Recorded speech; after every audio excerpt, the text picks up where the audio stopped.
everyone. Today I am going to discuss next lecture of interview question of welding. इसके पहले मैंने आप लोगों को 100 क्वेश्चन प्रोवाइड करा दिया है, जिसमें काफ़ी इंपॉर्टेंट क्वेश्चन मैंने कराया है। वो किसी न किसी इंटरव्यू में पूछे गए हैं और आपके इंटरव्यू में भी पूछ सकते हैं, इसलिए उसको अच्छे से आप लोग रिवाइज कर लीजिएगा, रिकॉल कर लीजिएगा, और जो भी क्वेश्चन मैं करा रहा हूँ उसका आंसर भी है तो उसको अच्छे से लर्न कर लीजिएगा। इसका PDF भी आप लोगों को प्रोवाइड कर दूंगा, क्वेश्चन और आंसर का आपको वीडियो के डिस्क्रिप्शन में मिल जाएगा, तो उसको आप लोग डाउनलोड करके उसको पढ़ सकते हैं। तो आई थिंक हमने 70% क्वेश्चन कर लिया है। मुश्किल से 3 to 4 लेक्चर्स और आपको प्रोवाइड करूंगा, जिससे कि वेल्डिंग का पोर्शन आपका 100% कवर हो जाएगा, इससे कोई भी क्वेश्चन नहीं छूटेगा। तो आज का क्वेश्चन देख लेते हैं। फर्स्ट क्वेश्चन है application of electron beam welding. Electron beam welding का क्या एप्लीकेशन हो सकता है या क्या होता है? इलेक्ट्रॉन बीम वेल्डिंग जो होता है थोड़ा सा कॉस्टली होता है सेटअप, तो इसका ज़्यादातर जहाँ पर ज़्यादा एक्यूरेसी का रिक्वायरमेंट होता है और इसका हीट अफेक्टेड जोन काफ़ी कम होता है और नैरो पेनिट्रेशन होता है, तो इसका यूज़ हम लोग जनरली करते हैं, आपको एरोस्पेस इंडस्ट्री में करते हैं। एरोप्लेन से रिलेटेड हो गया, एरोस्पेस इंडस्ट्री हो गया, टरबाइन हो गया, और एयरक्राफ्ट इंजन से रिलेटेड जो भी रिक्वायरमेंट है वहाँ पर वेल्डिंग का वहाँ पर हम लोग करते हैं। इसका और भी एप्लीकेशन हो सकता है, बट हम लोगों को कुछ ही एप्लीकेशन वहाँ पर बताना होता है, तो आप लोग ये 3 एप्लीकेशन मेनली बता सकते हैं। नेक्स्ट क्वेश्चन देख लेते हैं। Ultrasonic welding is a type of. Ultrasonic welding हमें बताना है किस टाइप का होता है या इसको कौन से कैटेगरी में रखते हैं। ये सॉलिड स्टेट वेल्डिंग है या लिक्विड स्टेट वेल्डिंग है या सॉलिड लिक्विड स्टेट वेल्डिंग है।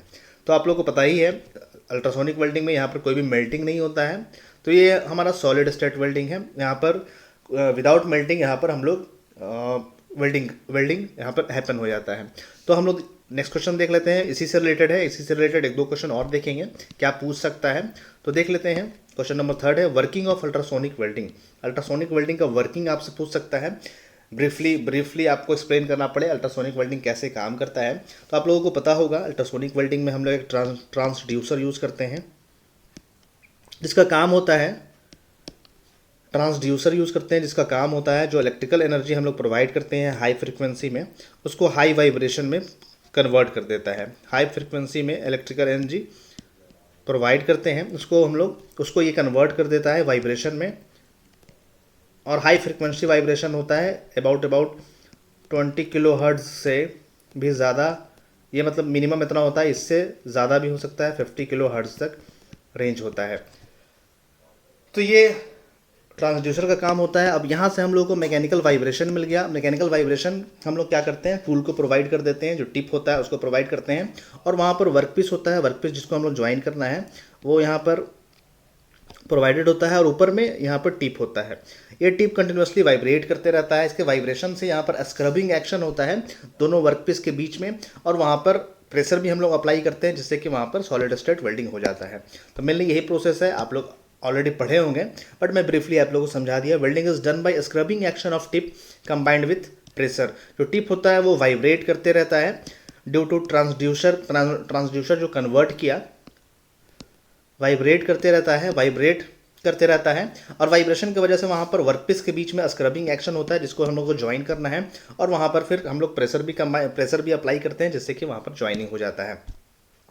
अब क्वेश्चन हो सकता है कि अल्ट्रासोनिक वेल्डिंग का यूज़ हम लोग थिन मटेरियल के लिए कर सकते हैं, या थिकनेस कितना होना चाहिए मटेरियल का, तो वही पूछ रहा है। Thickness of material welded by ultrasonic welding. Ultrasonic welding से जो हम लोग वेल्डिंग करते हैं उसका थिकनेस क्या हो सकता है मैक्सिमम, तो ध्यान में रखना है। इससे बहुत ज़्यादा थिकनेस वाला आप लोग को नहीं कर सकते हैं। मैक्सिमम 3 mm प्लेट का थिकनेस होगा, उसी को हम लोग यहाँ पर ज्वाइन कर सकते हैं, बहुत ज़्यादा यहाँ पर नहीं कर सकते हैं। नेक्स्ट क्वेश्चन देख लेते हैं। अब हम लोग डिफेक्ट से रिलेटेड क्वेश्चन देखने वाले हैं। कुछ नेम देखना है डिफेक्ट्स का, फिर बारी बारी से सब डिफेक्ट्स के बारे में थोड़ा थोड़ा पढ़ लेंगे, जिससे कि आपसे अगर क्वेश्चन वहाँ पूछा जाए तो वो छूटे नहीं। तो नेम ऑफ डिफेक्ट्स बताना है, तो डिफेक्ट्स हम लोग देख लेते हैं बारी बारी से कौन कौन सा डिफेक्ट्स होता है। सबसे फर्स्ट मैंने रखा है अंडरकट वेल्ड स्पैटर। आपको कुछ भी रख सकते हैं। Undercut weld spatter, porosity, poor fusion, उसके बाद है स्लैग इंक्लूजन, एंड लास्टली है क्रैक्स। तो मेनली यही डिफेक्ट्स हम लोग पढ़ते हैं वेल्डिंग में। अंडरकट क्या होता है, वेल्ड स्पैटर तो ऑलरेडी मैंने आपसे डिस्कस कर दिया है। पोरोसिटी का भी क्वेश्चन कुछ मैंने आप लोगों को करा दिया है। पुअर फ्यूजन देख लेंगे, स्लैग इंक्लूजन तो हमने देख लिया है क्या होता है, और क्रैक्स जो क्रैक्स जनरेट होता है वो हम लोग को देखना है। तो ये सब वेल्डिंग का कुछ डिफेक्ट्स है, इसमें से कुछ आपको नाम ध्यान में रखना होगा, जैसे कि इंपॉर्टेंट हो गया weld spatter, undercut, porosity, slag inclusion, ये चारों आपको इंपॉर्टेंट है। जनरली आप लोग इसी से रिलेटेड क्वेश्चन पूछते हैं, बट हो सकता है और भी पूछ लें, बट जनरली इसी से पूछते हैं। सबसे ज़्यादा इंपॉर्टेंट आपको अंडरकट और वेल्ड स्पैटर और पोरोसिटी है, सबसे ज़्यादा इंपॉर्टेंट है। वेल्ड स्पैटर जनरली आपको पूछा ही जाता है, वेल्ड स्पैटर क्या है और अंडरकट क्या होता है, तो ध्यान में रखना है इसको। अब हम लोग बारी बारी से देख लेते हैं, कुछ कुछ जो हमारा छूट गया है वो हम लोग देख लेते हैं यहाँ पर। अब पूछ देगा आपसे कि जो हम लोग वेल्डिंग डिफेक्ट एक अंडरकट होता है, एक्चुअली उसमें होता क्या है और उसका होने का रीज़न क्या है। तो अंडरकट जो होता है, जो वेल्ड इंटरफेस होता है, जो वर्कपीस जो बेस मेटल हमारा होता है, वहाँ पर जो ज्वाइनिंग हम लोग कराते हैं, यहाँ पर जो वेल्ड बिट बन रहा है, इसी के पास इंटरफेस के पास जो यहाँ पर जो वेल्ड बिट बन रहा है, यहाँ पर इंटरफेस के पास ड्यू टू हाई करंट की वजह से, फास्ट ट्रेवल स्पीड की वजह से या लॉन्ग आर्क लेंथ की वजह से क्या होता है, वहाँ पर कुछ इंटरफेस के बाद कुछ नोचेस जनरेट हो जाते हैं, कुछ नोच वहाँ पर जनरेट हो जाता है, वहाँ मटेरियल वहाँ से रिमूव हो जाता है, काफ़ी माइनर होता है, रिमूव हो जाता है, उसी को हम लोग बोलते हैं कि वहाँ पर अंडर कट हो गया। कहाँ पर होता है आप लोग को, अगर हम लोग थोड़ा सा टॉप व्यू में देखें इसको, अगर मान लीजिए ऐसे देखते हैं, दो प्लेट रखा हुआ है और यहाँ पर हम लोग मटेरियल फील कर रहे हैं, तो कुछ कुछ यहीं पर जहाँ पर इंटरफेस है, जहाँ पर बेस मेटल का वेल्ड बिट का कुछ कुछ यहाँ पर मटेरियल हल्का सा नोच जनरेट हो जाता है, कुछ मटेरियल ऐसे करके रिमूव हो गया वहाँ से, तो उसी को बोलते हैं कि वो अंडरकट है। अब इसका रीज़न पूछ देगा आपसे कि रीज़न क्या क्या है, तो रीज़न है आपको वेल्डिंग स्पीड ज़्यादा, करंट ज़्यादा होने की वजह से, फास्ट ट्रैवल स्पीड फास्ट होने की वजह से हो सकता है। तो ज़्यादातर का रीज़न आपको यही है, वेल्डिंग करंट अगर फास्ट होगा तो अंडरकट होता है, वेल्ड स्पैटर होता है, ये सब ज़्यादातर में आपको यही देखने को मिलेगा। लॉन्ग आर्क लेंथ, ये भी आपको मेन रीज़न है, अंडरकट होने का आर्क लेंथ ज़्यादा हो जाएगा तो आपको वेल्ड स्पैटर भी होने का चांसेस होता है, आर्क ब्लो होने का भी चांसेस होता है। तो मेनली आपको ज़्यादातर डिफेक्ट्स में यही सब आपको मेन रीज़न मिलने वाला है। तो अगर इसको आप लोग अगर मेमोराइज कर लें तो को रिलेट कर सकते हैं कि अंडरकट है तो अगर वेल्डिंग स्पीड ज़्यादा या वेल्डिंग करंट ज़्यादा कर देंगे तो क्या होगा, करंट ज़्यादा होने की वजह से वहाँ पर नॉचेस जनरेट हो सकता है या स्प्लैशिंग हो सकता है, तो वेल्ड स्पैटर भी हो सकता है। तो मेनली आपको यही ये रीज़न आपको मैक्सिमम में आपको वेल्ड जो वेल्डिंग डिफेक्ट्स है उसमें मिलेगा। तो सबसे पहले वेल्ड अंडरकट क्या होता है, इंटरफेस हो जाता है, वहाँ पर नॉच मिल जाता है इंटरफेस पे, उसी को बोलते हैं। क्यों होता है, एक्सेसिव वेल्डिंग करंट की वजह से, फास्ट ट्रैवल स्पीड की वजह से और लॉन्ग आर्क लेंथ की वजह से। नेक्स्ट देख लेते हैं पुअर फ्यूज़न।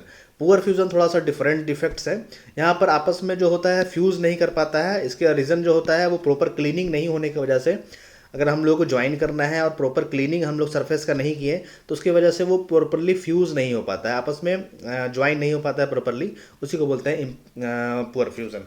क्या रीज़न है, इम्प्रॉपर क्लीनिंग की वजह से और इम्प्रॉपर टेम्परेचर सही से नहीं हो पाया तो आपस में वो फ्यूज़न नहीं हो पाता है, उसी को बोलते हैं पुअर फ्यूज़न। ये भी एक तरह का वेल्डिंग डिफेक्ट्स है। नेक्स्ट देख लेते हैं पोरोसिटी। पोरोसिटी आप लोगों को पता होगा, ऑलरेडी मैंने उसका क्वेश्चन कराया है। गैस को ट्रैप होने की वजह से होता है, मॉइस्चर की वजह से हो सकता है, तो ये भी आपको रीज़न हो सकता है। Gas trapped in weld bit में गैस ट्रैप हो गया तो उसकी वजह से पोरोसिटी हो सकता है। कुछ मॉइस्चर एब्जॉर्ब कर लिया उसकी वजह से भी हो सकता है। वेल्डिंग स्पीड ज़्यादा हो जाने की वजह से, लॉन्ग आर्क लेंथ की वजह से और मॉइस्चर एब्जॉर्ब करने की वजह से हो जाता है। तो पोरोसिटी मिलने क्या होता है, गैस ट्रैप हो जाना। जो वेल्ड बिट हम लोग वहाँ पर ज्वाइनिंग करा रहे हैं वहाँ पर कुछ गैस ट्रैप हो गया अंदर में, तो उसको हम लोग बोलते हैं पोरोसिटी। अब उसका रीज़न क्या हो सकता है, वेल्डिंग स्पीड हाई, देखिए यहाँ भी रीज़न हो गया वेल्डिंग स्पीड हाई होने की वजह से, लॉन्ग आर्क लेंथ की वजह से और मॉइस्चर एब्जॉर्ब होने की वजह से। नेक्स्ट क्वेश्चन देख लेते हैं, क्रैक्स क्या होता है। तो क्रैक्स आप लोग जो हम लोग वेल्डिंग करते हैं तो बहुत ज़्यादा स्ट्रेस हो जाने की वजह से या फिर हाइड्रोजन इम्ब्रिटलमेंट हो जाने की वजह से वहाँ पर क्रैक्स जनरेट हो जाता है, तो उसी को बोलते हैं वो क्रैक डिफेक्ट है। ड्यू टू मोर स्ट्रेस ज़्यादा हो जाने की वजह से या फिर कूलिंग रेट प्रॉपर नहीं हो पाया तो वहाँ पर स्ट्रेस कंसंट्रेशन या स्ट्रेस बहुत ज़्यादा हो जाएगा।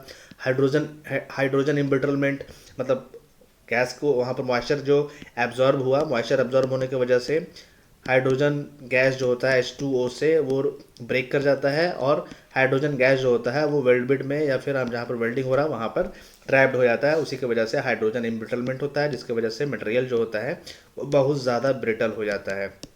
तो बहुत ज़्यादा ब्रिटल होने की वजह से वहाँ पर क्रैक जनरेट हो सकता है। क्वेश्चन नंबर 10 देख लेते हैं, लास्ट क्वेश्चन है weld spatter. Weld spatter already मैंने बताया है वेल्ड स्पैटर क्या होता है। बहुत ज़्यादा करंट हो जाने की वजह से या फिर आर्क लेंथ ज़्यादा हो जाने की वजह से कुछ जो मोल्टन मेटल होता है वो स्प्लैश हो जाता है वर्कपीस पर या फिर बेस मटेरियल पर स्प्लैशेस हो जाता है, स्प्लैश हो जाता है, उसी को बोलते हैं वेल्ड स्पैटर है। Molten metal splashes on the base metal पर स्प्लैश हो जाता है। ऑलरेडी मैंने इसका डायग्राम बनाकर आपको पहले ही भी बताया था। मान लीजिए कि इन दोनों प्लेट को हमको ज्वाइन करना है तो बहुत ज़्यादा करंट होने की वजह से क्या होता है, कुछ मटेरियल कुछ बेस मेटल ऐसे ऐसे स्प्लैश हो जाता है, मतलब उसका छिड़काव हो जाता है, तो उसी को बोलते हैं वेल्ड स्पैटर है।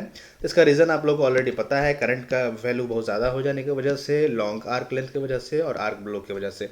आर्क ब्लो ही मेन इसका काउज है। आर्क ब्लो अगर होगा तो ज़्यादा चांसेस है वेल्ड स्पैटर होगा ही, बिकॉज आर्क ब्लो में क्या होता है, आर्क जो होता है डिफ्लेक्ट हो जाता है अपने पाथ से, तो पाथ से डिफ्लेक्ट होगा तो चांसेस है मोल्टन मेटल जो होगा वो साइड में स्प्लैशेस हो जाए। तो ये था इस लेक्चर का लास्ट क्वेश्चन। इसके बाद आप लोगों के लिए रिवीजन के लिए एक क्वेश्चन है यहाँ पर।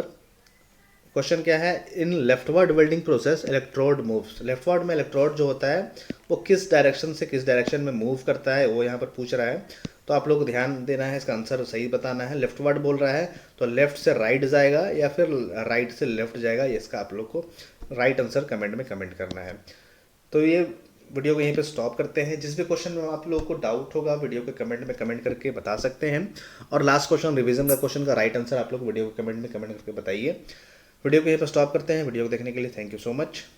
देखने के बाद लाइक और शेयर ज़रूर कीजिएगा, और पीडीएफ अगर आप लोग को चाहिए तो वीडियो के डिस्क्रिप्शन से उसको डाउनलोड कर सकते हैं। और कुछ क्वेश्चन में डाउट होगा तो टेलीग्राम चैनल ज्वाइन कर लीजिए, वहाँ भी आप क्वेश्चन पूछ सकते हैं। और फेसबुक पेज का भी लिंक वीडियो के डिस्क्रिप्शन में है, उसको भी आप लोग कनेक्ट होकर वहाँ भी पूछ सकते हैं। Thank you so much.